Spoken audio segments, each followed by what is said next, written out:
BC రిజర్వేషన్లపై హైకోర్టులో వాదనలు కొనసాగుతున్నాయి. ఇంప్లీట్ పిటిషన్పై న్యాయవాదులు వాదనలు వినిపిస్తున్నారు.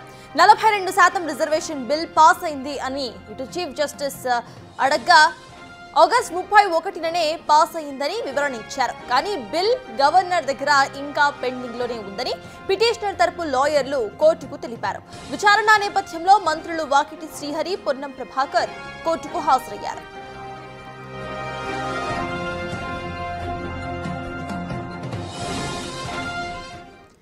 బీసీ రిజర్వేషన్లపై హైకోర్టులో వాదనలు కొనసాగుతున్నాయి. దీనికి సంబంధించిన పూర్తి అప్డేట్స్ మా ప్రతినిధి సురేష్ అందిస్తారు. సురేష్, చెప్పండి, ప్రెసెంట్ హైకోర్టులో వాదనలు ఏ విధంగా కొనసాగుతున్నాయి, అక్కడ అప్డేట్స్ ఏంటి? తరపు వాదనలు ప్రస్తుతం న్యాయవాదులు వినిపిస్తున్నారు. చీఫ్ జస్టిస్ ముందు తమ వాదనలు వినిపిస్తున్నారు. గతంలో ఇచ్చినటువంటి సుప్రీంకోర్టు జడ్జిమెంట్స్తో పాటు ఇతర రాష్ట్రాలకు సంబంధించి తమిళనాడు, మహారాష్ట్రలో కూడా ఈ రిజర్వేషన్లని రద్దు చేసిన తీర్పులను ప్రస్తావిస్తున్నారు. ఇంకా ఎన్నికల షెడ్యూల్ అంటే ఏదైతే షెడ్యూల్ విడుదలైంది కానీ నోటిఫికేషన్ ఇంకా రాలేదు అని చెప్పేసి కూడా కోర్టుకు తెలపడం జరిగింది. న్యాయమూర్తి బీసీ రిజర్వేషన్ బిల్లు ఎప్పుడు పాస్ అయిందని చెప్పేసి ప్రశ్నించిన సమయంలో అసెంబ్లీలో ఆగస్టు 31న బిల్లు పాస్ అయింది. ఆ బిల్లుని గవర్నర్కి పంపించడం జరిగిందని చెప్పేసి కూడా ప్రభుత్వ తరపు న్యాయవాదులు చెప్పారు. అయితే ఇంకా సుదీర్ఘంగా వాదనలు కొనసాగుతున్నాయి. మొత్తం 26 మంది ఇంప్లీడ్ పిటిషన్లు దాఖలు చేయడం జరిగింది. ఒక్కొక్కరుగా వాదనలు వినిపిస్తున్నారు. బీసీ రిజర్వేషన్ బిల్లు వ్యతిరేకిస్తూ 2 పిటిషన్లు దాఖలు కావడం జరిగింది. అందులో 26 మంది ఇంప్లీడ్ పిటిషన్లు కూడా దాఖలు చేశారు. కాబట్టి మొత్తం సుదీర్ఘంగా వాదనలు వినిపిస్తున్నారు. ప్రభుత్వం కూడా చాలా సీరియస్గా ఈ కేసును తీసుకోవడం జరిగింది. స్వయంగా ముగ్గురు మంత్రులు ఇప్పటికే హైకోర్టు చేరుకోవడం జరిగింది. కొండా సురేఖతో పాటు పొన్నం ప్రభాకర్, అట్లూరు లక్ష్మణ్ కూడా కొద్దిసేపటి క్రితమే చేరుకోవడం జరిగింది. వాకిటి శ్రీహరి కూడా కొద్దిసేపటి క్రితం చేరుకోవడం జరిగింది. వీరంతా కూడా స్వయంగా హైకోర్టు బెంచ్లోకి వెళ్ళి మరి వాదనలు స్వయంగా వింటున్నారు. ఆ న్యాయవాదులు కూడా గట్టిగా వాదనలు వినిపించాలని చెప్పేసి నిన్ననే సీఎం ఆదేశాలు కూడా జారీ చేశారు. కాబట్టి సూచనలు చేశారు. కాబట్టి దీనికి సంబంధించి ఇప్పుడు బీసీ రిజర్వేషన్పై హైకోర్టులో విచారణ జరుగుతుంది. కాబట్టి ఎలాంటి తీర్పు వస్తుంది విచారణ తర్వాత అనేదే చాలా ఉత్కంఠగా ఎదురు చూస్తున్నారు తెలంగాణ రాష్ట్ర ప్రజలు. స్థానిక సంస్థల ఎన్నికలకు షెడ్యూల్ విడుదల చేసింది. రేపటి నుంచి నామినేషన్లు కూడా స్వీకరిస్తామని చెప్పేసి కూడా ఎలక్షన్ కమిషన్ అన్నీ సిద్ధం చేసుకొని ఉంది. కాబట్టి ఇప్పుడు హైకోర్టు ప్రభుత్వం ప్రత్యేకంగా తీసుకొచ్చిన జీవో నెంబర్ 9ను రద్దు చేస్తుందా, లేదంటే ఎన్నికలకు గ్రీన్ సిగ్నల్ ఇస్తుందా ఏంటి అనేది కూడా ఉత్కంఠగా మారింది. ఇంకా ప్రభుత్వం తరపు నుంచి వాదనలు అయితే ఇంకా వినిపించలేదు. మరికొద్ది సేపట్లోనే ప్రభుత్వం తరపు నుంచి కూడా వాదనలు వినిపించడానికి సిద్ధంగా సుప్రీంకోర్టు సీనియర్ న్యాయవాది అభిషేక్ సింఘ్వి కూడా వర్చువల్గా వాదనలు వినిపించబోతున్నారు. అదేవిధంగా అడ్వకేట్ జనరల్ సుదర్శన్ రెడ్డి కూడా కోర్టు హాల్లోనే ఉన్నారు. కాబట్టి ఇప్పుడు విచారణ జరుగుతుంది. ప్రభుత్వం పూర్తి కసరత్తు చేసిన తర్వాతే ప్రత్యేక జీవోని తీసుకొని వచ్చింది. అసెంబ్లీలో కూడా చర్చించిన తర్వాత ఏదైతే బీసీ రిజర్వేషన్కి సంబంధించిన బిల్లును గవర్నర్కి పంపించడం జరిగింది.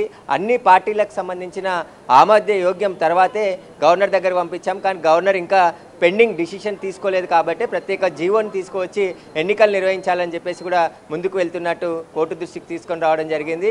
అంతేకాదు సెప్టెంబర్ 30 లోపు ఎన్నికలు నిర్వహించాలని చెప్పి గతంలో హైకోర్టు ఆదేశించింది. కాబట్టి ప్రత్యేక జీవోని తీసుకువచ్చి ఎన్నికలు నిర్వహించేందుకు సిద్ధమయ్యామని చెప్పేసి కూడా ప్రభుత్వం వాదనలు వినిపిస్తుంది. కాబట్టి ఇప్పుడు వాదనల తర్వాత ఎలాంటి తీర్పు వస్తుంది అనేదే ఉత్కంఠగా మారింది. ఇటు సీఎం రేవంత్ రెడ్డి కూడా నిన్న సమీక్ష సమావేశం ఏర్పాటు చేయడం జరిగింది. కోర్టులో ప్రభుత్వానికి సంబంధించి నిర్ణయాన్ని ఏ విధంగా వినిపించాలి, వాటికి సంబంధించిన పూర్తి ఆధారాలను డాక్యుమెంట్తో సహా కోర్టు ముందు ఉంచి వాదనలో ఎక్కడా కూడా తేడా రాకుండా ఖచ్చితంగా మన ప్రభుత్వానికి సంబంధించిన సమాచారాన్ని పూర్తిగా వాదనల రూపంలో వినిపించాలని చెప్పేసి కూడా సూచనలు చేయడం జరిగింది. సీనియర్ న్యాయవాదులను కూడా పెట్టడం జరిగింది. కాబట్టి ఎన్నికలు నిర్వహించడానికి ప్రభుత్వం సిద్ధంగా ఉంది.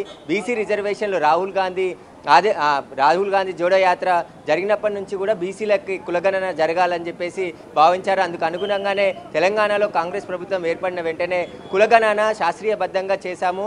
ఏ కులంలో ఎంతమంది జనాభా ఉన్నారు వాటి ప్రాతిపదికనే రిజర్వేషన్ తీసుకొని రావడం జరిగింది. 50% కంటే ఎక్కువ బీసీలు ఉన్నారు. కాబట్టి అందులో 42% ఎన్నికల్లో రిజర్వేషన్ కల్పిస్తూ జీవో తీసుకొచ్చామని చెప్పేసి కూడా ప్రభుత్వం చెప్తుంది. కాబట్టి పూర్తి కసరత్తు చేసిన తర్వాతే పూర్తిగా రాజ్యాంగబద్ధంగానే జీవోని తీసుకొచ్చాము, ఎక్కడా కూడా ఆటంకాలు కానీ తప్పులు కానీ లేవు అందులో అని చెప్పేసి కూడా స్పష్టంగా చెప్తున్నారు. కాబట్టి ఎన్నికలు నిర్వహించడానికి మేము సిద్ధంగా ఉన్నామని చెప్పేసి ప్రభుత్వం కూడా చెప్పింది. ఎలక్షన్ కమిషన్ కూడా పూర్తిగా ఏర్పాట్లు కూడా చేసుకుంటుంది. కానీ ఇప్పుడు హైకోర్టులో విచారణ తర్వాత ఎలాంటి తీర్పు వస్తుంది అనేదే ఉత్కంఠంగా మారింది.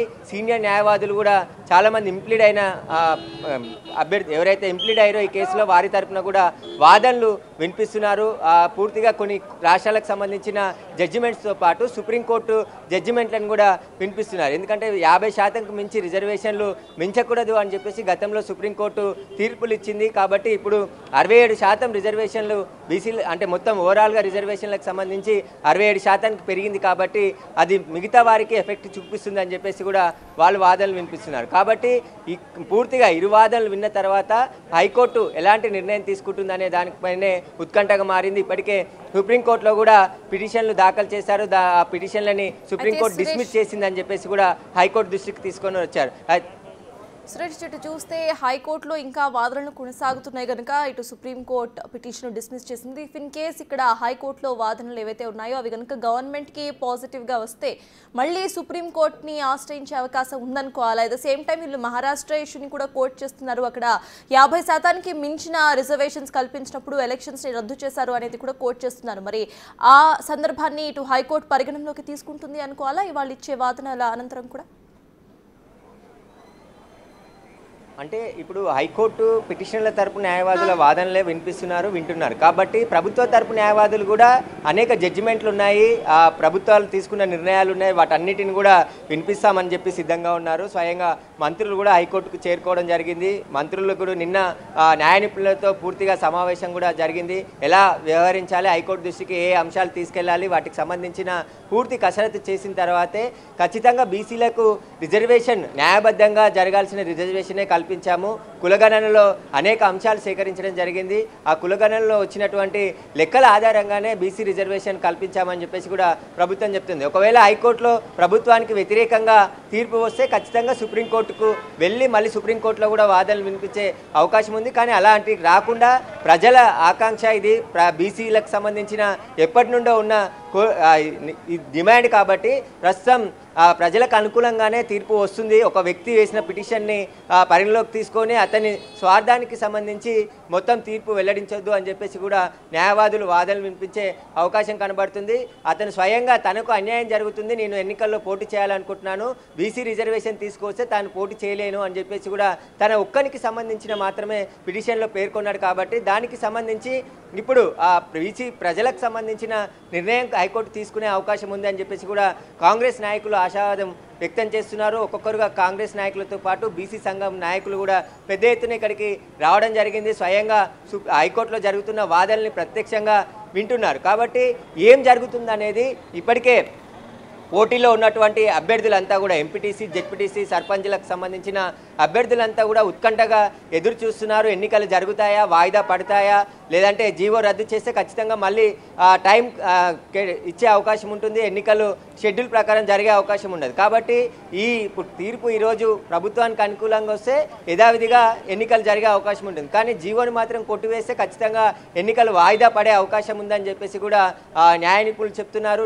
సీనియర్ న్యాయవాదులు కూడా చెప్తున్నారు. కాబట్టి ప్రభుత్వం ఎక్కడా కూడా పొరపాట్లు లేకుండా ప్రభుత్వం తీసుకున్న నిర్ణయాన్ని సమర్థవంతంగా హైకోర్టులో వినిపించడానికి సీనియర్ న్యాయవాదులని నియమించడం జరిగింది. మినిట్ టు మినిట్ వాచింగ్ చేస్తున్నారు. మొత్తం కాంగ్రెస్ పార్టీకి చెందిన మంత్రులందరూ కూడా ఖచ్చితంగా హైకోర్టులో గట్టిగా వాదనలు వినిపించాలని చెప్పేసి కూడా న్యాయవాదులని కోరారు. కాబట్టి ఏదైతే జీవో తీసుకొచ్చారో ఆ జీవో కూడా చట్టబద్ధంగా తీసుకొచ్చిన జీవోనే, అక్కడ ఎలాంటి తప్పులు లేవు. ఖచ్చితంగా బీసీ కులగణన చేసిన తర్వాతే అన్ని వర్కౌట్ చేసిన తర్వాతే ఈ జీవోని తీసుకొని రావడం జరిగింది. రాత్రికి రాత్రి ఈ జీవోని తీసుకొచ్చింది కాదు, మొత్తం అన్ని పార్టీల అభిప్రాయాలు తీసుకుని ముందుకు వెళ్ళి ఆ తర్వాత రిజర్వేషన్లు కల్పించాలని చెప్పేసి కూడా నిర్ణయం తీసుకొని ఈ జీవోని తీసుకొచ్చామని చెప్పేసి కూడా వాదనలు వినిపించే అవకాశం ఉంది. సుప్రీంకోర్టుకు సంబంధించి కొన్ని జడ్జిమెంట్లు కూడా ప్రభుత్వం తరపు న్యాయవాదులు కూడా వినిపించే అవకాశం ఉంది. ఎక్కడ కూడా జీవోలు పెంచకూడదు అనేది కాదు, కొన్ని ఏదో జడ్జిమెంట్లలో చెప్పింది ఇంతకు మించి ఉండొద్దు అని చెప్పేసి, కానీ అలా చెప్పేసి మొత్తానికే రిజర్వేషన్లు పెంచొద్దని ఎక్కడా లేదు అని చెప్పేసి కూడా వాదనలు వినిపిస్తున్నారు. కాబట్టి ఇప్పుడు తమిళనాడు, మహారాష్ట్ర, మిజోరం కొన్ని రాష్ట్రాలకు సంబంధించిన జడ్జిమెంట్లను కూడా పిటిషనర్ తరపు న్యాయవాదులు న్యాయవాదులు విచారణ సందర్భంగా వినిపించడం జరిగింది. ఆ జడ్జిమెంట్లను చదివి వినిపిస్తున్నారు. ఇంకా సుదీర్ఘంగా హైకోర్టులో విచారణ కొనసాగుతుంది. లంచ్ బ్రేక్ తర్వాత కూడా విచారణ కొనసాగే అవకాశం కనబడుతుంది. పూర్తి విచారణ తర్వాతే హైకోర్టు నిర్ణయం వెల్లడించే అవకాశం ఉంది. బీసీ రిజర్వేషన్ల అనుమతిస్తుందా లేదా అనేది కూడా అనంతరమే తెలిసే అవకాశం కనబడుతుంది. ఇప్పటికే హైకోర్టుకు పెద్ద సంఖ్యలో ఇక్కడ బీసీ సంఘం నాయకులతో పాటు మరికొంతమంది కూడా ఇక్కడ చేరుకోవడం జరిగింది. పూర్తి స్థాయిలో పోలీస్ బందోబస్తు కూడా ఇక్కడ ఏర్పాటు చేయడం జరిగింది. ఎలాంటి ఘటనలు జరగకుండా పోలీసులు ముందస్తుగా అప్రమత్తమై ఇక్కడ బందోబస్తు ఏర్పాటు చేశారు. అయితే ఇప్పుడు హైకోర్టులో సీనియర్ న్యాయవాదులు వాదనలు వినిపిస్తున్నారు కాబట్టి ఖచ్చితంగా ఏం జరుగుతుందనేది ప్రతి ఒక్కరు తెలుసుకోవడానికి కూడా హైకోర్టుకు వస్తున్నారు చాలామంది ఆశావాదులు. ఎందుకంటే ఎన్నికలు, స్థానిక సంస్థ ఎన్నికలు గత కొన్ని నెలల నుంచి పెండింగ్లో ఉన్నాయి. ఖచ్చితంగా గ్రామాల్లో అభివృద్ధి జరగట్లేదు. సర్పంచులు, జెడ్పీటీసీలు, ఎంపీటీసీలు లేకపోవడంతో అక్కడ నిధులు రావట్లేదు. ఎవరు కూడా అభివృద్ధి కార్యక్రమాలు ముందుకు జాగట్లేవు అని చెప్పేసి గతంలో హైకోర్టులో కూడా పిటిషన్లు వేశారని చెప్పేసి కూడా హైకోర్టు దృష్టికి తీసుకొచ్చారు. కాబట్టి ఖచ్చితంగా ఎన్నికలు నిర్వహించాలని చెప్పేసి గతంలోనే హైకోర్టు ఆదేశాలు ఇచ్చింది.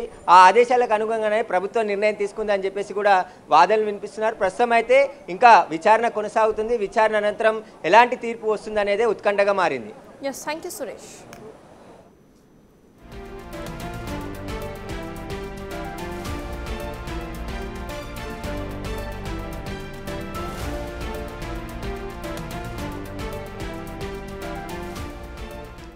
బీసీ రిజర్వేషన్లపై హైకోర్టులో వాదనలు కొనసాగుతున్నాయి. ఇంప్లీట్ పిటిషన్లపై న్యాయవాదులు వాదనలు వినిపిస్తున్నారు. 42% రిజర్వేషన్ బిల్ పాస్ అయ్యిందని చీఫ్ జస్టిస్ అడగ్గా ఇటు ఆగస్టు 31నే పాస్ అయ్యిందని వివరణ ఇచ్చారు. కానీ బిల్ గవర్నర్ దగ్గర ఇంకా పెండింగ్లోనే ఉందని పిటిషనర్ తరపు లాయర్లు కోర్టుకు తెలిపారు.